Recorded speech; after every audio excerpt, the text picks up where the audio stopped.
They are so powerful, they have a country named after them. They are the Saud family of Saudi Arabia. I'm a Saudi, you're a Saudi, he's or she is a Saudi, means you belong to that family.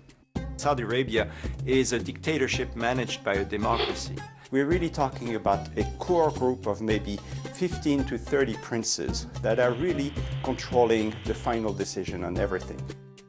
A kingdom the size of Western Europe, with a quarter of the world's known oil deposits, riches that could tip the balance of global history.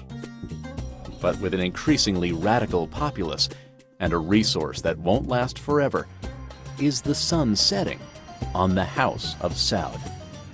It's a remarkable family in that it's held on to a fairly fragile country.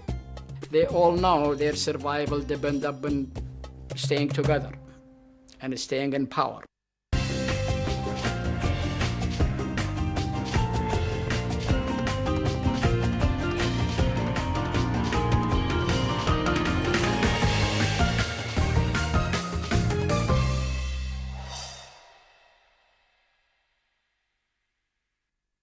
Each day brings further evidence that the ways we use energy strengthen our adversaries and threaten our planet.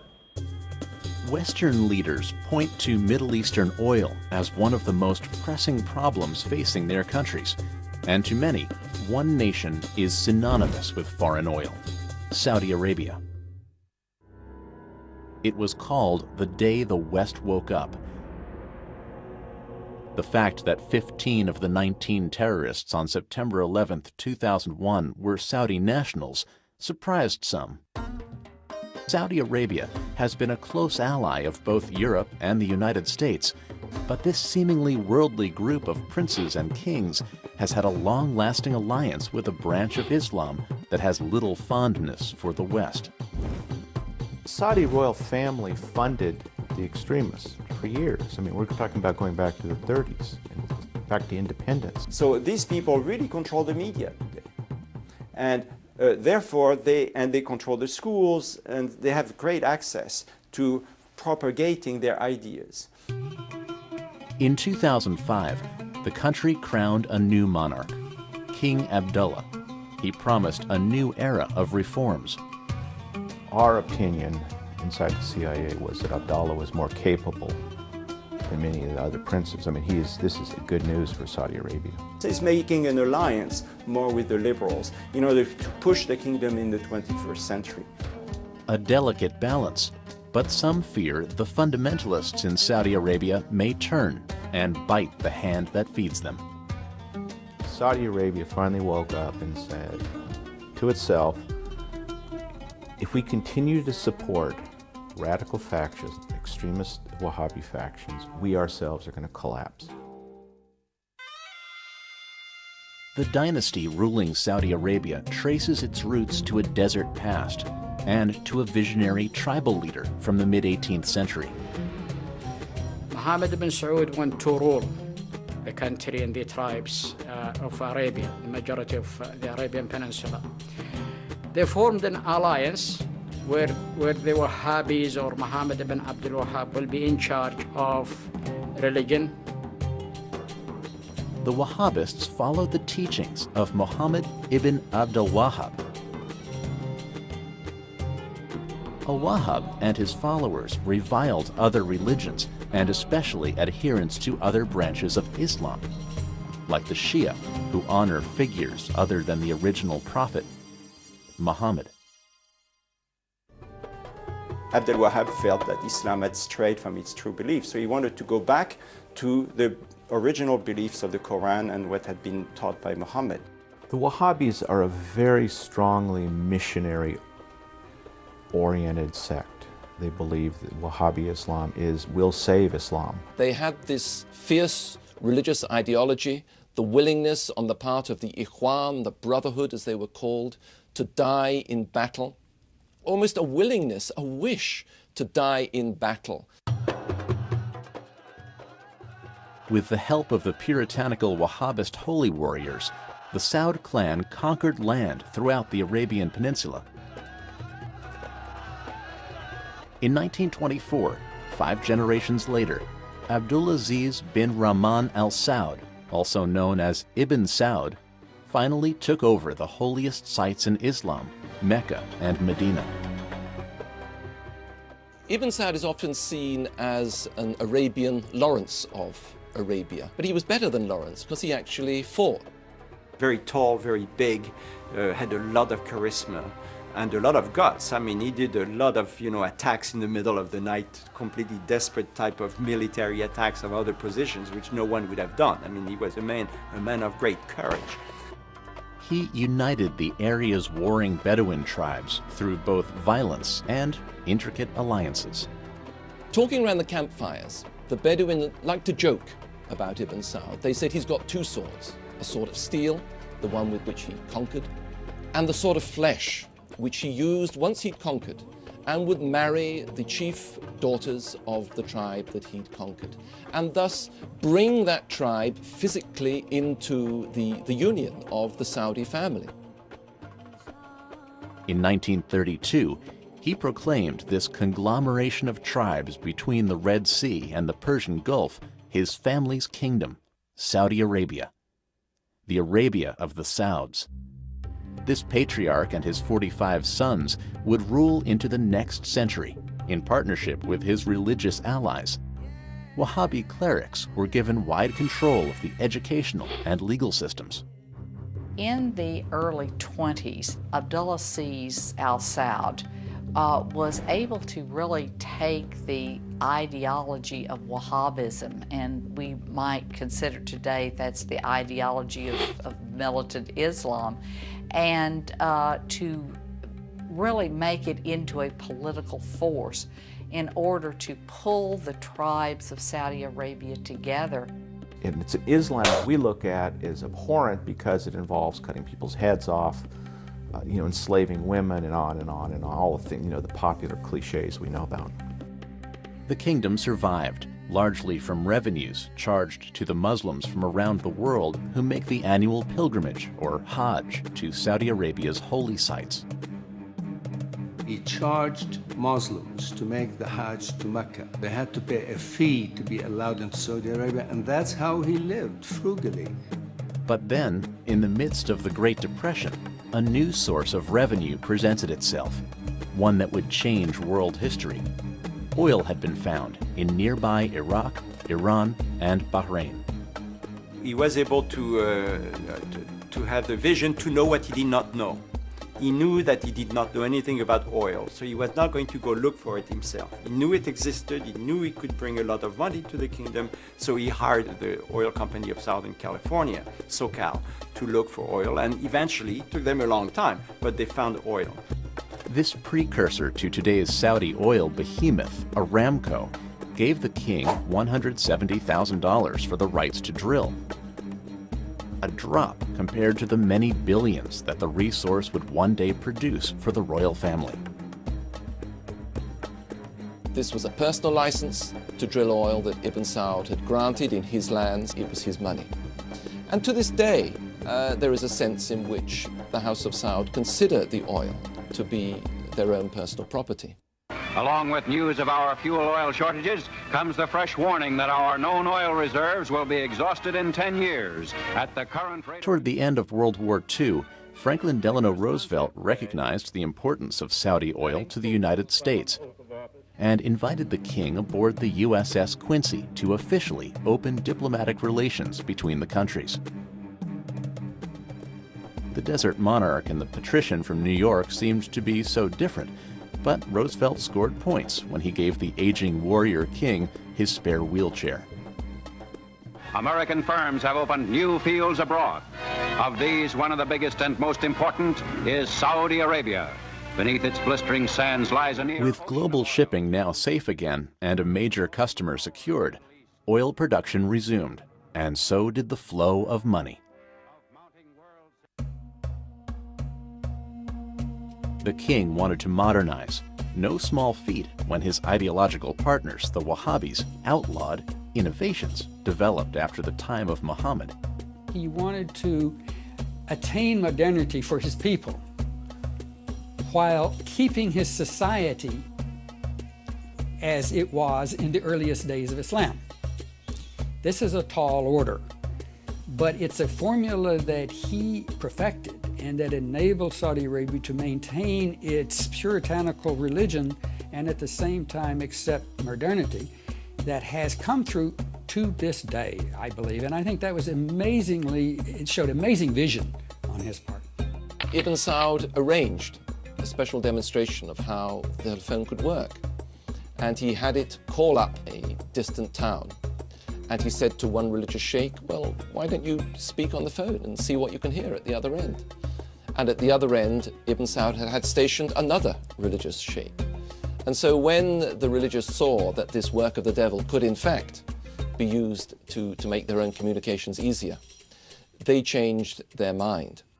As the battle-scarred king aged and his severe arthritis increased, his kingdom seemed poised for either great wealth or oblivion. By the early 1950s, people around the world wondered, could the new nation last longer than its charismatic founder? Who would be the next king? The system of succession in Europe, in royalty, it tends to go from father to son. And if there's no son, we name a woman and then you have a queen. It doesn't work like this in a Bedouin system. In a Bedouin system, the family gets together and tries to find out who the most important leader is. Saudi Arabia is a dictatorship managed by a democracy. In other words, the royal family works solely by consensus. And any decision in the royal family has to be okayed by everyone. With the wrong successor, the fledgling country's vast wealth could be squandered, and the kingdom could quickly return to its desert roots. The kingdom of Saudi Arabia was propelled from a group of desert tribes to a modern nation. This happened in just a few decades at the hands of its founding king, known in the West as Ibn Saud. But in his waning years, Ibn Saud faced a problem. In the last years of his life, Ibn Saud relied very strongly on his two eldest surviving sons, Saud and Faisal. But most people who knew the two brothers knew that the second brother, Faisal, was the one who really had it in his head, the one who had the political ability. And so, before he died, Ibn Saud is said to have brought the two brothers together and asked that although one would obviously become king, that was Saud, and the younger one, Faisal, would become crown prince, they should see themselves as a partnership and should work as a team. On November 9, 1953, the warrior who established Saudi Arabia died in his son Faisal's arms. But Faisal was not the heir to the throne. I don't know why Saud was chosen over Faisal. Probably because he was more senior and had therefore more of a following in the rest of the family and was probably more of a unifier into the family. But he did not do well because he spent too much money too quickly and he brought the kingdom to bankruptcy basically. The new king, Saud, eventually built 10 palaces and in 1 year ran up $5 million in food bills alone. He gave solid gold watches to visitors, watches sporting his own portrait. They became known as Mickey Sauds. Saud was known as a mismanager. He was not what we would call a successful manager by modern standards. The country ran into huge deficits. He had a reputation for being more interested in the leisurely lifestyle than in the running of a country. Saud's extravagance even extended to his personal life. He had 52 sons and 55 daughters. Saud's brothers were concerned about the hemorrhaging budget, and their Wahhabi Muslim partners were concerned with his relationship with Egypt's Gamal Nasser, a proponent of socialism. Would the royal family council try to undo the will of the patriarch king? Would there be a coup d'etat?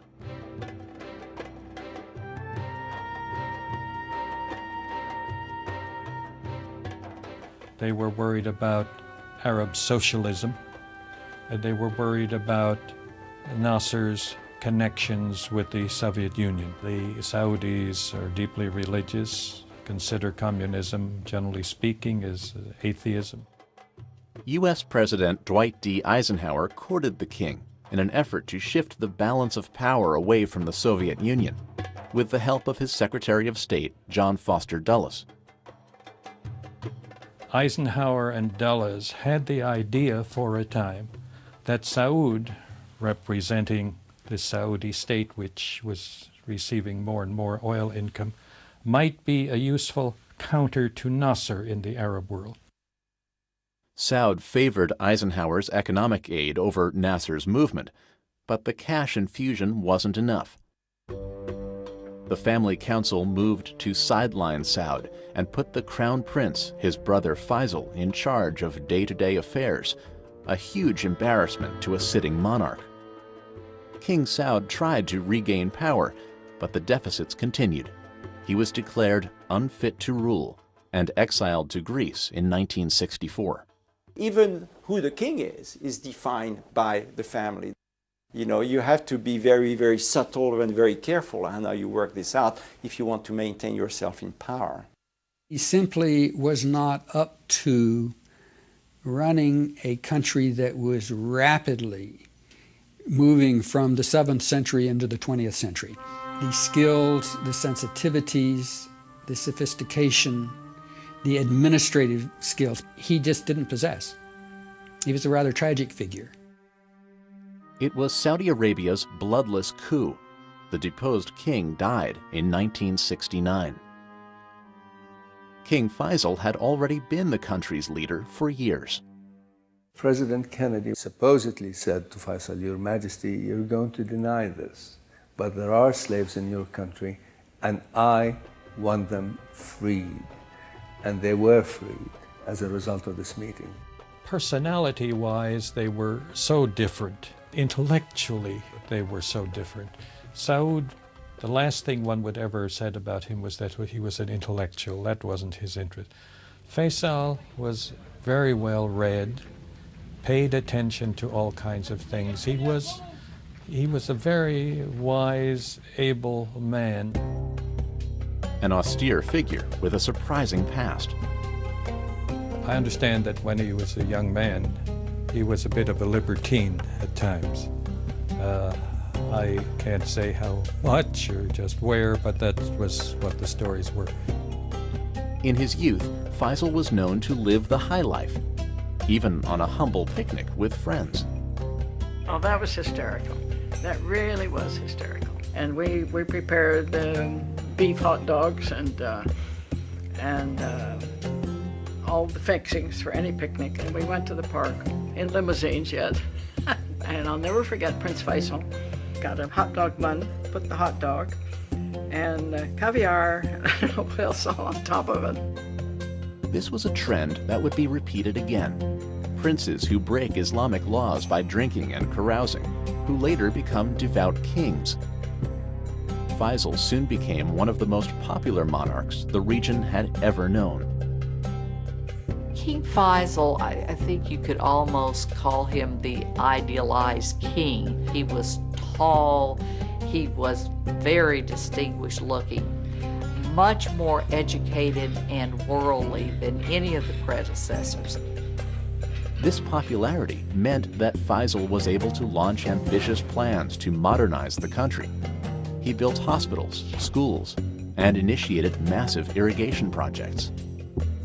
Faisal, more than any other king in the kingdom, is the person who actually propelled the kingdom into the modern era. The man would work 12 to 14 hours a day, receiving petitions, seeing foreign diplomats, meeting with his cabinet. So he was unlike any other Saudi ruler I have known. He was a creature of work. He was the cleverest king they ever had, and in some ways revolutionary. And I'll give you an example. Girls' schools didn't exist until Faisal became king. And when he opened the first one, there were a lot of protests from the ulamas and everybody else. They wanted to tear it down, and he stood his ground and got away with it. One advance didn't go over well with the hardline Wahhabi clerics and their followers: the introduction of television. It was a hard pill to swallow for those who opposed any innovation after the time of Muhammad. There were actual demonstrations against this wicked Western invention that would bring these ghastly soap operas showing the decadence of the West into the Holy Land. King Faisal insisted that this was an innovation which, under control, could actually enhance education and pushed it through. One of Faisal's own nephews was killed during the ensuing skirmishes. There were riots in the streets, and one of the young men who was rioting was a prince and was killed by the riot police. But through his own example of piety and Bedouin tradition, he seemed to keep the extremists at bay. With his modernizations in place, he was able to wrest controlling interest of the country's oil company, Aramco, from Westerners. Saudis started to run the oil fields. It was this, the great national asset, that Faisal felt that the Saudis should take control of themselves. It jerked Saudi Arabia out of this medieval past and threw them onto the center of the world stage because they were producing so much oil, so much money was coming in that they had to spend this money in order to keep the international economy going.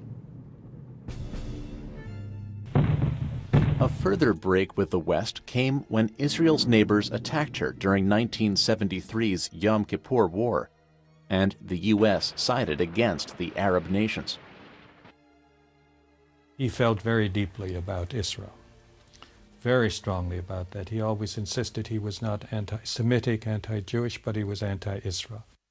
Having gotten this message that we're going to be even-handed, and 2 days later saying, and we're going to give $2 billion to the Israelis for military aid, was a breach of trust, personally. And it was at that point that something in Faisal snapped, and he gave way to a very strong feeling that was generated by those around him, that the power of oil held by the Arabs should actually be used in this war. As a leader in the Organization of Petroleum Exporting Countries, or OPEC, he called for an oil embargo. Faisal made his oil minister, Sheikh Yamani, a household name throughout the world, as the Saudis seemed to be in direct control of the flow of gasoline. It was the only card he had to play. It was the only weapon he had in his arsenal that he thought would make an impact on America. Now, it did make a big economic impact on America, but it certainly didn't change American policy. Relations were damaged and revenues were down, but Faisal had become one of the most powerful leaders the Arab world had ever seen. But had his effort to modernize gone too far, too fast? The decision to introduce television to the kingdom came back to haunt him. On March 25, 1975, the brother of the young nephew killed in the television riots was admitted for an audience with the king. And when his turn to greet Faisal, he pulled his gun and blasted his brain.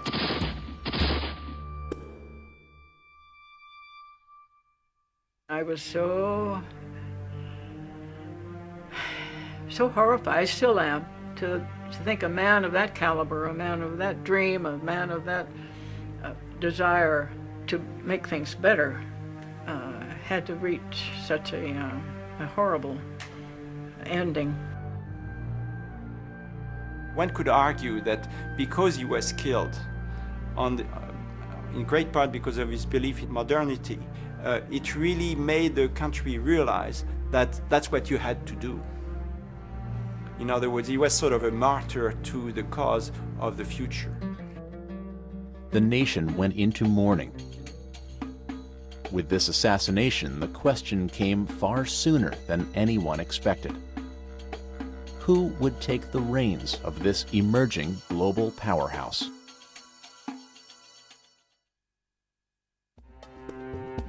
With the assassination of King Faisal, the Kingdom of Saudi Arabia suffered another crisis of leadership. The royal family quickly chose a successor, an uncontroversial and little-known prince named Khalid. He became king as a sort of a compromise candidate because a lot of people thought Fahad was the de facto strongman at the time, even under King Faisal, because Fahad was sort of the main advisor to King Faisal. But Fahad, because of his reputation as a playboy and whatnot, did not always have the support of the rest of the family. So Khalid, who was thought by many people as not wanting to be king at all, sort of was made king as a peacemaker, as an interim personality until things could be sorted out.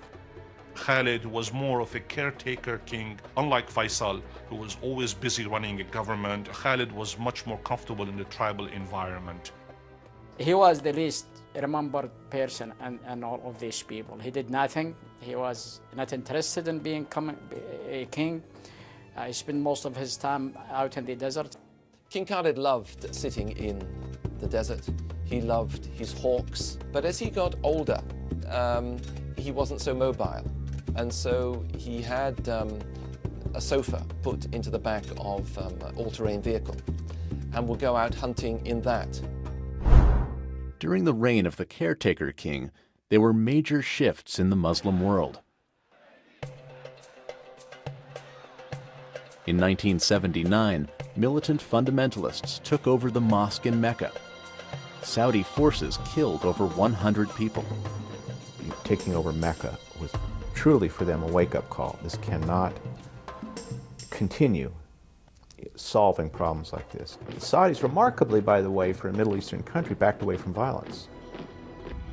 Just 1 month later, Afghanistan was invaded by the Soviet army. To the Wahhabi clerics, who were the royal family's partners, this was an unacceptable presence in the region. The Soviet Union was seen as godless. It was godless, and therefore a direct threat not just to Afghanistan but to the whole Muslim community. In Afghanistan, Saudi Arabia was the full partner of the United States. We both agreed the best thing to do is just hand out arms and money. Saudi nationals went in droves to fight the Soviets, including a young Osama bin Laden. It was very successful for the Saudis and successful for us. The Soviets were defeated. And all these young mujahideen, paid and trained by the Saudis and to some degree paid and trained by us, were also victorious. But actions have consequences. Khalid suffered a heart attack in 1982. He died just 7 years into his reign. Khalid's legacy, the Saudi involvement in Afghanistan, would have major repercussions in years to come.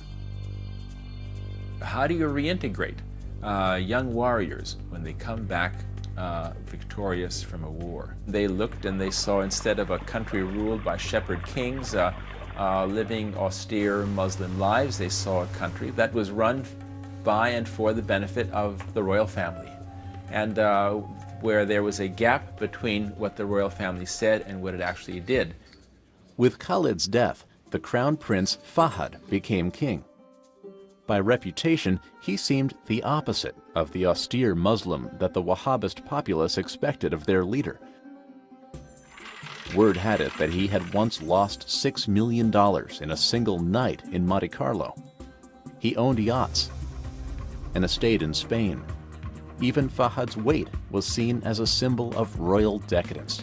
The king's weight would balloon up into, well over 200 pounds and perhaps a good deal closer to 300 pounds. And then he would go on these crash diets. But pretty soon you'd see him, and even in the flattering, concealing garments that Saudis wore, you could tell that there was a lot of king there beneath these garments. I think it added to the way people saw him as someone who was not as self-disciplined and with the same inner checks that someone like Faisal so totally had.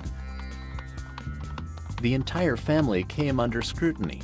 One prince, Al-Walid bin Talal, was said to be worth nearly $20 billion before his stake in Citigroup plummeted during the bank crisis of 2008 and 2009.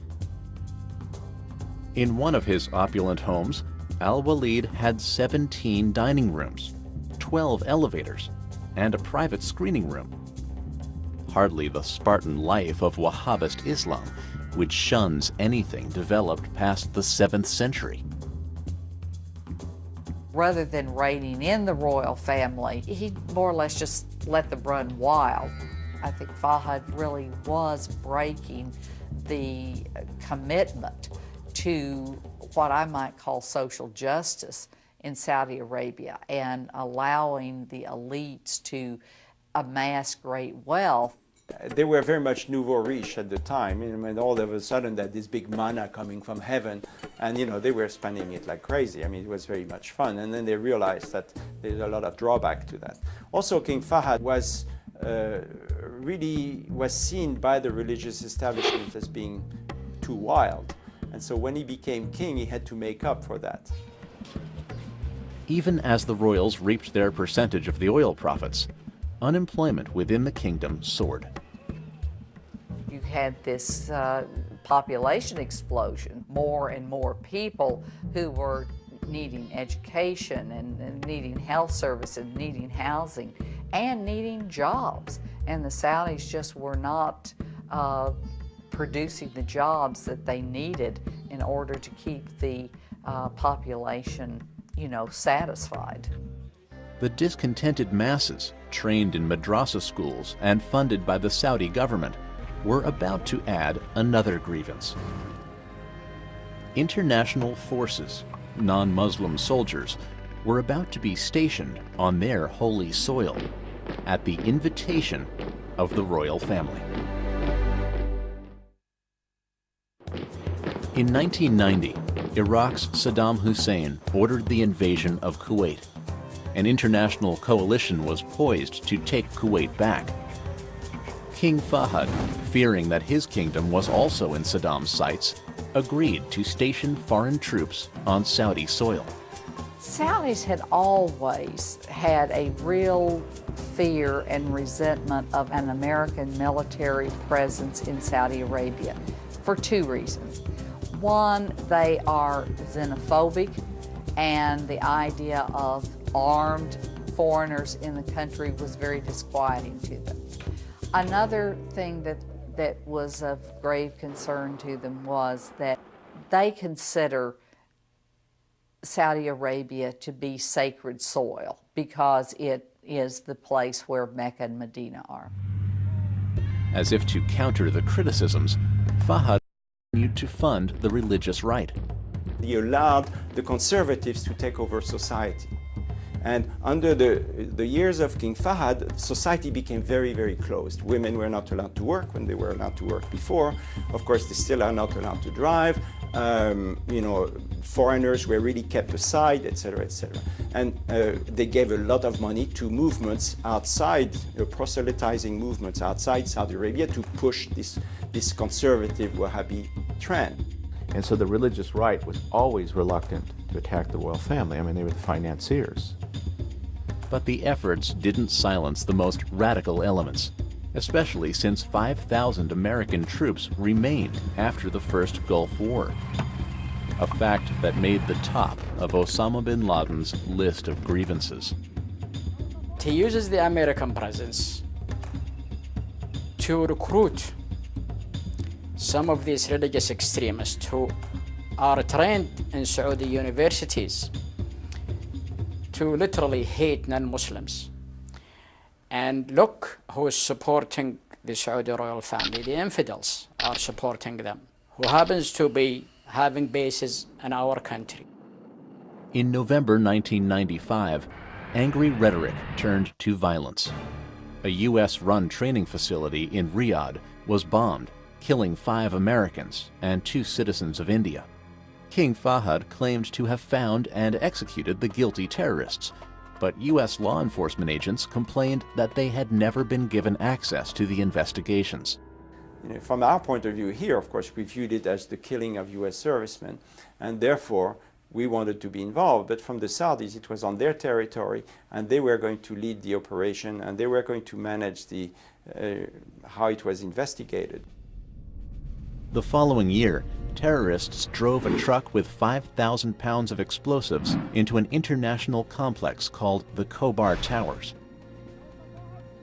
19 Americans were killed, and nearly 400 people of various nationalities were injured. This was a strike at the royal family, bring it down. And I think it was vulnerable. And then, the events of September 11th, 2001. 15 of the 19 attackers were Saudi nationals. The alleged mastermind, Osama bin Laden, was also from Saudi Arabia. People around the world started to focus on the royal family and their relationship with the hardline Wahhabi branch of Islam. This was never planned by the Saudi royal family, but they allowed the Wahhabis to spend their money in places like Pakistan, and this is the result we're getting. Victims' families alleged that key Saudi figures funded al-Qaeda, including Prince Sultan, the defense minister, and Prince Turki al-Faisal, the ambassador to Great Britain at the time. Although we cannot prove that high-ranking Saudi officials committed this atrocity, we know for a certainty that they were the terrorists' travel agents who delivered them well-fed, well-trained, and well-equipped to the World Trade Center that day. Most of these allegations were dropped by 2005, but damage had been done. The Saudi monarchs threatened to divest of key investments in the United States. During this period, Fahad suffered a debilitating stroke, and Crown Prince Abdullah took responsibility for day-to-day operations. It was an excruciating period for the Saudis because they didn't know who was in control. So you had a huge power vacuum. Rumors swirled that Fahad's prominent full brothers, known as the Sudari Seven, weren't ready to give up power. The Sudari Seven they had a single mother from Sudair. It was the favorite wife of Abdulaziz, the founder of Saudi Arabia, and they had 7 boys out of this relationship, who were all very capable, politically well-connected, and have run the key ministries, key industries in Saudi Arabia, and they act as a faction. There were even whispers that Fahad was being kept on artificial life support to prevent Abdullah from taking the throne. In these inner circles of the royal family, no one knows how decisions are made. No one knows why they're being made. And I don't know whether that was, it's a possibility. I don't know whether that was the fact or not. I think it's really what I would call a rumor. But of course, in the Middle East, rumor is news, you know. Inside and outside Saudi Arabia, some worried that the crisis of leadership could mean the end of the kingdom. Saudi Arabia in 2003 and 2004 was on the brink of an insurrection, a Wahhabi insurrection. In 2005, King Fahad died after being seriously ill for 10 years. The Crown Prince Abdullah became king. You know, he's supposed to be a very simple man, as simple as a man worth billions of dollars can ever be, you know. But he's supposed to be able to talk to the people and to speak very straight to the people. And in fact, he's been criticized in some circles for not being diplomatic. He says it the way it is. He knows he's very old, he's got to achieve things, and he will not waste his time on people, you know, being gentle and nice. He just tells them straight. We always knew all along that he was going to be a much more, what could I say, more responsible leader is not the word. He's not particularly pro-American. I mean, he personally despised the Bush administration, held it responsible for the war in Iraq. Relations between the Saudi royal family and the United Kingdom also hit a rough patch. That country's Serious Fraud Office investigated a scheme in which Prince Bandar, son of Saudi Arabia's defense minister, took massive bribes from the arms manufacturer BAE Systems. It was very well known in the kingdom that the BAE contracts had been subject to probably some kind of understandings on how the payments were made. And what I did not realize is that there would be $2 million a month passed on by BAE to Prince Bandar in Washington. Things went from bad to worse when Prime Minister Tony Blair called for the investigation to be halted. I don't believe the investigation incidentally will have led anywhere except to the complete wreckage of a vital strategic relationship for our country. The Prime Minister of Great Britain compromised his country's judicial system, democratic values, and tradition because of threats from the Saudi ruling family. That's a very dangerous precedence. As king, Abdullah could finally roll out more of the reforms that he promised. But change can happen slowly in the Middle East. The real point is management inside the country. And you know, frankly, I didn't think this was going to be this smooth. Saudi Arabia is stepping into the 21st century. Slowly, but it's coming in. Because he believes that the kingdom will only reach its potential if it's allowed to develop economically, and that means really moving away from the conservative religious establishment. Abdullah has also started to carry out his goal to loosen ties to the West. He tried also very hard to go east to China and to India and have arms deals and arms sales with these people in cooperation. And he felt comfortable with that, and he used that actually as a blackmailing instrument against the West. You know, we are not the only boys and girls in town. I mean, China and India, their economies, they will use our oil. We could get arms from them, we could services, so we don't need you as much as we do. Whatever his reputation, Abdullah seemed to hold particular sway with the product of another oil family, President George W. Bush. The big image we have of this is when Abdullah went to Crawford, Texas, and talked to the president and walked with the president around the compound there. And that meeting in Crawford was very important for the Saudis. Not so much for the war in Iraq, which there was always disagreement, and they'll never agree with us on anything on that. But one of the big decisions that were taken at Crawford, which didn't make headlines at the time, was the fact that the king was able to convince the president to allow Saudi Arabia into the WTO, against a lot of the objections of the Europeans. Today, Abdullah is pushing to diversify, making the kingdom less dependent on one resource. If the price of oil stays down below $30 for a long period of time, Saudi Arabia will once again face existential problems, as will the rest of the Gulf.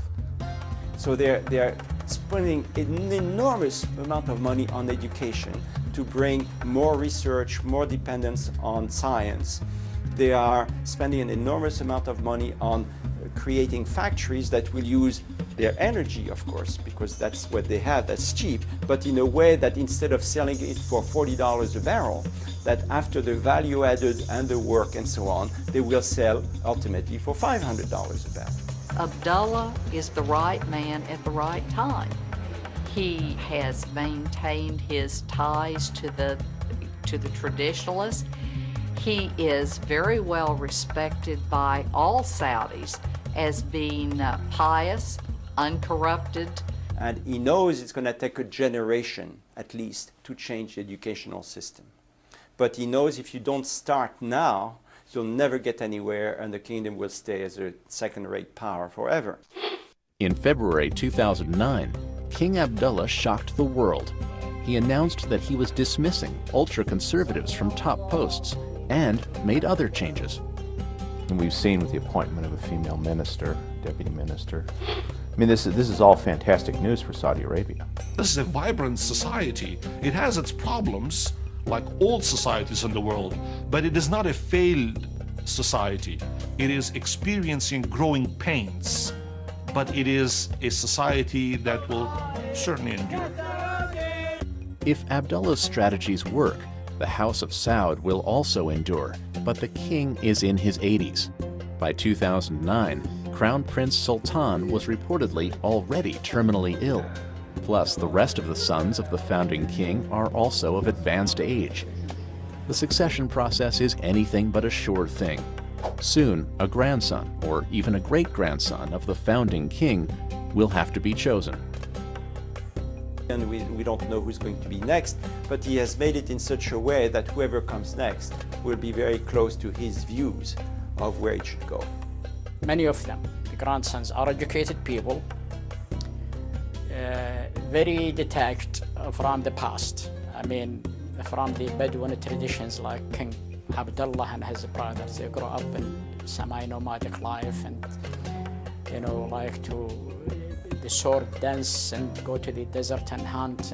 These new generations grow up like many other generations with computers and you know, public universities in the West and other places. So their value system has changed too. So there might be some positive changes in terms of spreading power a little bit, okay? But it will be a very interesting thing to see. In just a matter of decades, the Saudi royal family has presided over a nation's transition from a tribal society to a major player on the world stage. Despite all the internal and international turmoil, the House of Saud has retained its power. As the Saudis like to say, they're like a fist, and when they're threatened, they hang together. But I think the important question about the Saudi royal family is they don't shoot or poison each other. Because if they do, it's the end of the Saudis.